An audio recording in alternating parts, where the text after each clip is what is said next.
Бүгін майдың 7-ісі Жалал Абад областына келіп эжекебизге жолуктук.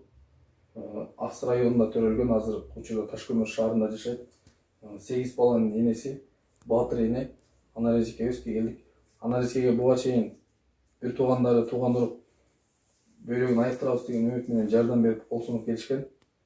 Ага эч болбостон мынакей акыры келип эки бөйрөк иштебей калып, курап бөйрөгүн алмаштырыш керек болуп калыптыр. Анан башка өлкөлөр менен сүйлөштүк, Түркия, Индия менен сүйлөштүк. Ал жакта операция $15,000 экен, андан кийин виза ачылат. Андан кийин 6 айлык дарысы, жол кириси, ал жакта гостиница, тамак аштары менен $20,000 ашып калат экен.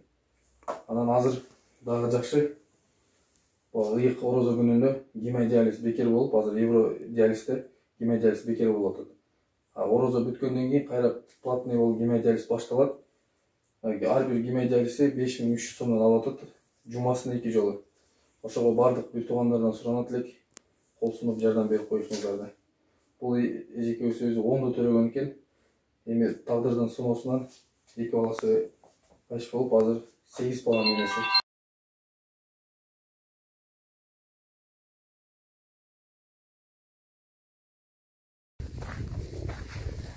Саламатсыздарбы?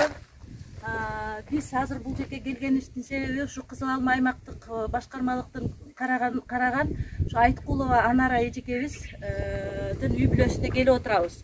Ал азыр оор абалда, эки бөйрөгү иштебей калып, Жалал Абадта нефрология отделениясында жатат. Буга эң азыркы учурда бул гемодиализ алып атат. Бирок буга эрте, мүмкүн болушунча эрте бөйрөгүн алмаштыруу зарыл болуп атат. Ошо жаштарга рахмат, терең ыраазычылык, ушу активист балдарга ушинтип атасы энесин карап жатат больницада, энеси больницада жатканда ушу жаш балдар 8 баласы бар. 8 баланын жашоосун кайдыгер карабастан азыр продуктыларды кичине жардам кылып алып келип берип турат. Балдар, силерге чоң ыраазычылык. Ошо. Ассаламу алейкум ва рахматуллахи ва баракатух. Аллахка чексиз мактоолор болсун. Анын элчисине пайгамбар саллаллаху алейхи ва салламга салам салаваттар болсун. Ушул Рамазан айында кимде ким орозо кармаган болсо, орозоңуздар кабыл болгон болсун. Кимде ким дуа кылган болсо, дуаңыздар кабыл болгон болсун. Аллах эки дүйнө бактылык берсин. Мына биз бир тууганыбыз дайыма ушул мүмкүнчүлүк чектелип турган учурда биз кайдыгер карабай ар дайым келип, ооруп турган учурунда дайыма келип, продукт алып келип, акчалай жардам берип жүрчү элек. Бүгүнкү учурда акыбалы оор болгон үчүн эки бөйрөгүн алмаштырганга муктаж болуп турат. 8 баланын энеси, ушул 8 баланы жетим калбасын деп биз да Кудайдан дуа кылып сурап отурабыз.